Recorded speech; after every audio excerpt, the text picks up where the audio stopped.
Hey everyone, and welcome back to the channel. Do you ever feel like you've run a marathon, but all you've done is scroll through your phone? You're not alone.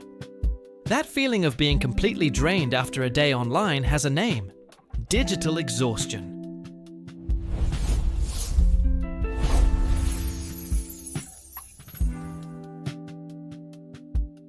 It's that mental fog, the eye strain, the feeling that you're just done.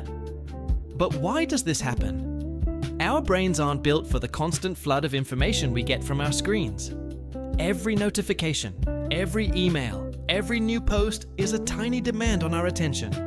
It's like trying to have 100 conversations at once. Over time, this leads to what experts call cognitive overload. Your brain literally gets tired from juggling everything. A study published in the journal Cyber Psychology, Behavior, and Social Networking found that excessive social media use is directly linked to increased anxiety and a feeling of being overwhelmed. It makes sense, right? You're constantly comparing, reacting, and processing. And it's not just in our heads. Have you ever finished a long work session or a binge-watching marathon and felt that telltale headache? Or noticed your eyes feel dry and irritated? That's digital eye strain.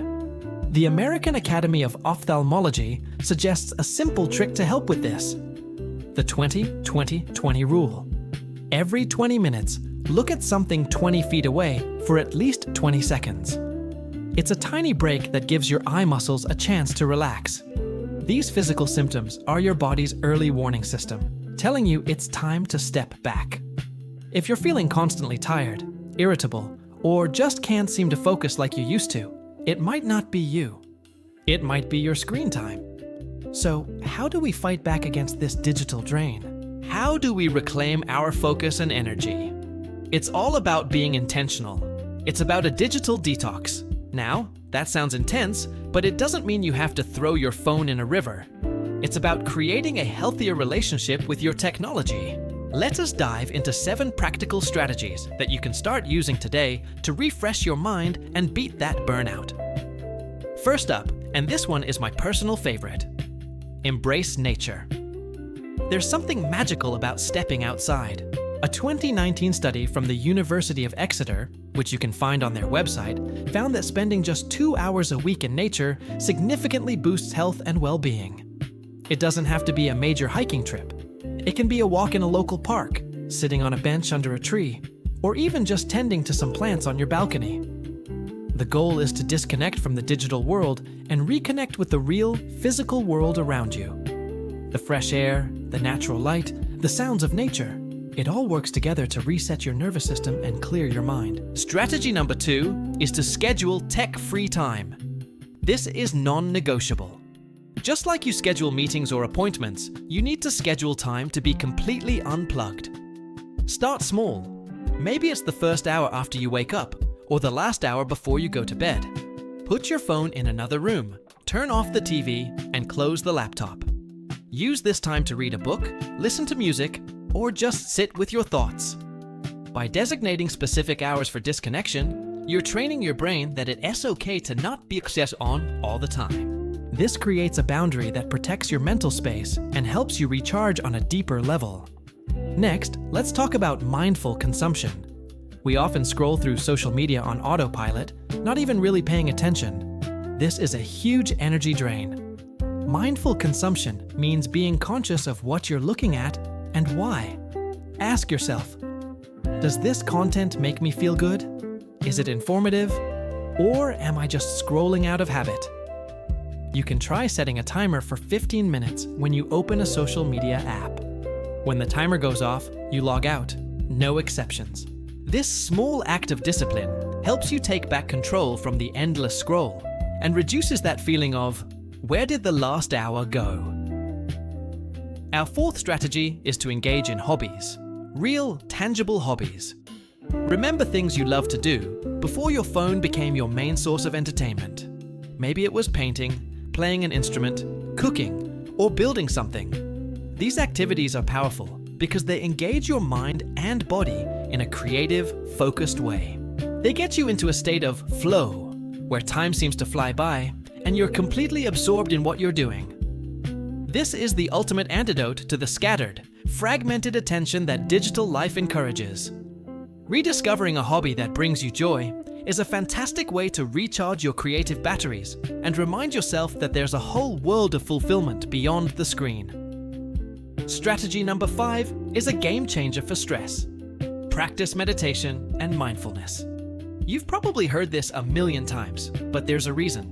A study from Johns Hopkins University, which you can look up, reviewed nearly 19,000 meditation studies and found that mindfulness meditation can help ease anxiety, depression, and pain. It doesn't have to be complicated. You can start with just 5 minutes a day. Sit quietly, close your eyes, and focus on your breath. When your mind wanders, and it will, gently bring your attention back to your breath. Apps like Headspace or Calm are great for guided meditations. This practice helps you become an observer of your thoughts, rather than being controlled by them, which is incredibly powerful for reducing that feeling of mental clutter and anxiety.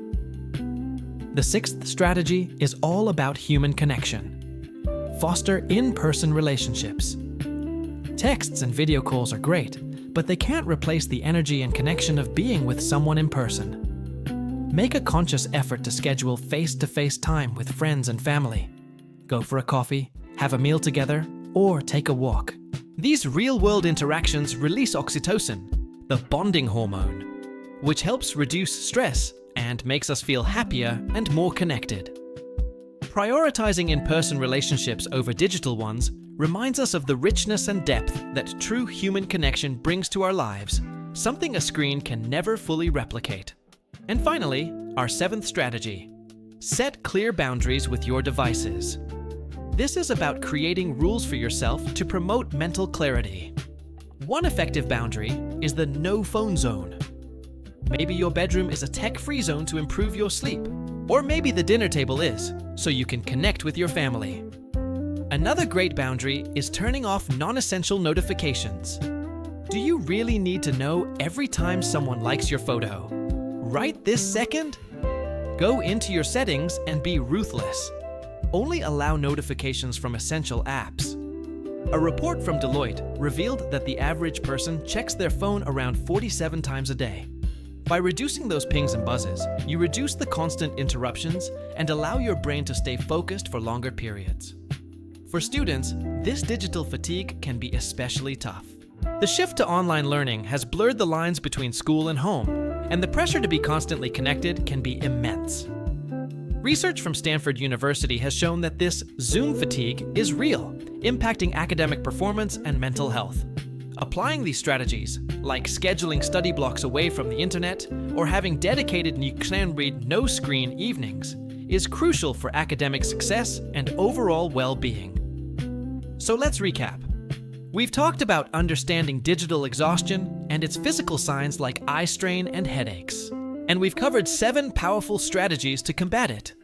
Embracing nature, scheduling tech-free time, practicing mindful consumption, engaging in hobbies, trying meditation, fostering in-person connections, and setting firm boundaries. Recognizing that you're feeling digitally drained is the first, most important step. It's not a sign of weakness. It's a signal from your body and mind that you need to make a change. Start small. Pick just 1 or 2 of these strategies to try this week. Maybe you'll commit to a 20-minute walk without your phone every day. Or maybe you'll turn off notifications from one social media app. The key is to start building these healthy habits into your routine. Over time, you'll notice a huge difference in your focus, your energy levels, and your overall sense of well-being. You'll be reclaiming your time and attention for the things that truly matter. Thank you so much for watching. I hope you found these tips helpful. Which strategy are you most excited to try? Let me know in the comments below. And if you enjoyed this video, please give it a thumbs up and consider subscribing for more content on living a more mindful and balanced life. See you in the next one.